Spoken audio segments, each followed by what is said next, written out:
Hello दोस्तों, भारत का नक्शा तो आपने ज़रूर देखा होगा, लेकिन क्या आप जानते हैं कि भारत के नक्शे का दो हिस्सा असल में हमारे पास मौजूद ही नहीं है। ये दोनों हिस्सा हमारे पड़ोसी मुल्क ने ऑक्युपाइड। ये दो हिस्से हैं पाकिस्तान और लद्दाख के पास का अक्साई चीन एरिया।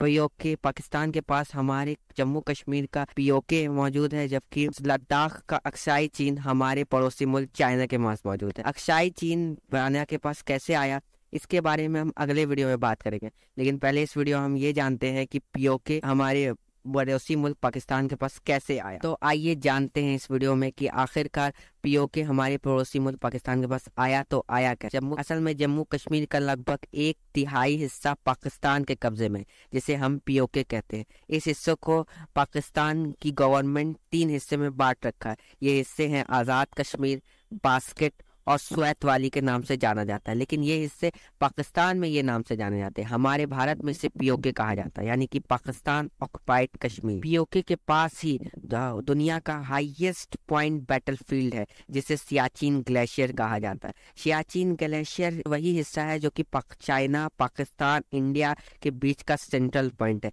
इसलिए सारे देश इस सियाचिन पॉइंट को कंट्रोल करना। इसी highest battlefield point Siachen glacier को पाने के लिए सभी देश पीओके के पीछे पड़े रहे। तो आइए असल मुद्दे पर आ जाते हैं कि आखिरकार पाकिस्तान के पास पीओके आया। ये बात है 1947 का, जब इंडिया और पाकिस्तान का पार्टीशन। तब कश्मीर के महाराजा हरि सिंह ने ये डिसाइड किया कि ना तो हम पाकिस्तान में जाएंगे और ना हम इंडिया के पास आए। हम तो अपना एक अलग ही विजन बना के चलेंगे और अलग ही देश बनाएंगे, क्योंकि वहाँ बड़े लोग हैं, बना सकते हैं, मगर आजादी मिलने के बाद हम रुकेंगे नहीं और अपना एक अलग देश। लेकिन हरि सिंह की ये खुशी ज्यादा देर टिकने वाली नहीं थी, क्योंकि पाकिस्तान के एक ट्राइबल ग्रुप, जिसे पाख्तून ट्राइब्स कहते हैं, उन्होंने धीरे धीरे करके वहां पे ग्रुप बनाया और उन्होंने वेस्टर्न साइड के सारे हिस्से को कैप्चर करना शुरू कर दिया। और अब उनकी नजर श्रीनगर पे थी। ये वक्त है 21 अक्टूबर 1947 का, जब वो श्रीनगर के पास भी पहुंच गए थे। ये देखकर महाराजा हरि सिंह की हालत थोड़ी खराब हो गई और वह इंडिया के पास मदद मांगने के लिए आ गए। अब इंडियन गवर्नमेंट ने कहा कि एक तरफ तो आप हमारे साथ नहीं आना चाहते और दूसरी तरफ हमसे ही मदद मांगना चाहते, ऐसा तो नहीं चलेगा। तो उन्होंने कहा कि ठीक है, हम आपको मदद करेंगे, लेकिन सिर्फ एक ही बिना कि अगर आपको हमसे मदद चाहिए तो आपको जम्मू कश्मीर का पूरा अगीम हिस्सा हमारे साथ शामिल करना होगा। महाराजा हरि सिंह इसके लिए तैयार तो हो गए, लेकिन उन्होंने यहाँ पे एक चाल चली और उन्होंने ये कहा कि उन जम्मू कश्मीर को अपना हिस्सा बना लेंगे, यानी भारत का हिस्सा बना लेंगे, लेकिन उन्हें जम्मू कश्मीर के लिए एक स्पेशल स्टेटस चाहिए, यानी वहाँ के लिए एक स्पेशल कॉन्स्टिट्यूशन चाहिए, सेपरेट जो होगा इंडिया से, सेपरेट फ्लैग होगा। इसी चक्कर में आर्टिकल 370 को बनाया गया, जो कि कश्मीर को एक स्पेशल स्टेटस देता था। हालांकि वो टेम्पोररी ही रहा, क्योंकि अभी हाल ही में आर्टिकल 370 खत्म कर दिया गया इसके बाद। लेकिन यहाँ पे एक ट्विस्ट आता है। ट्विस्ट ये है कि पाकिस्तानी ट्रूप्स, यानी कि जो पाकिस्तानी ट्राइबल्स थे, वो काफ़ी नज़दीक आ चुके थे जम्मू कश्मीर के पास। तो इसी कारण से जम्मू कश्मीर का उन्होंने काफ़ी हिस्सा हथिया लिया था।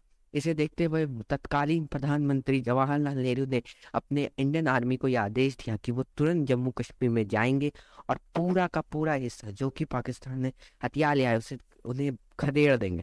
और यही हुआ भी। इंडियन सोल्जर्स ने धीरे धीरे करके पाकिस्तानियों को ढकेलना शुरू कर दिया, पर पाकिस्तानी धीरे धीरे करके पीओके तक आ गए। अक्सर में ये हुआ कि इंडियन आर्मी ने पाकिस्तान को ज़्यादा देर नहीं ढकल पाया, जिसके कारण पीओके का हिस्सा पाकिस्तान के पास ही रह गया। अब इन सब के पीछे वही लाइन था जो कि पाकिस्तान ने कब्जा लिया था, जिसे आज हम पीओके कहते हैं। अब इसके बाद 1949 में इंडियन गवर्नमेंट यूनाइटेड नेशन के पास चली गई। यहाँ पे उन्होंने कहा कि राजा हरि सिंह ने तो ये हमारे साथ साइन कर लिया है कि अब कश्मीर तो हमारा होना चाहिए, लेकिन पाकिस्तान उससे अपना कब्जाया हुआ क्यों है। तो इसे देखकर पाकिस्तान भी कहता नहीं नहीं, ये तो हमने अपने से कब्जाया। इससे चक्कर में काफ़ी कन्फ्लिक्ट होने लगे। इसके बाद यूएन ने एक आदेश दिया कि आप वहाँ पे रेफरेंडम करवा लें। रेफरेंडम मतलब पब्लिक वोटिंग। पब्लिक जो चाहेगी, जिस साइड रहना चाहेगी, वो वहीं चली जाएगी। लेकिन इंडिया को ये आइडिया पसंद नहीं आया, क्योंकि उनके हिसाब से तो ये था कि इंडिया को महाराजा हरि सिंह ने जम्मू कश्मीर का पूरा हिस्सा दे ही दिया है, जबकि पाकिस्तान ये कहती थी कि नहीं, हम भी इसके लिए तैयार नहीं है, क्योंकि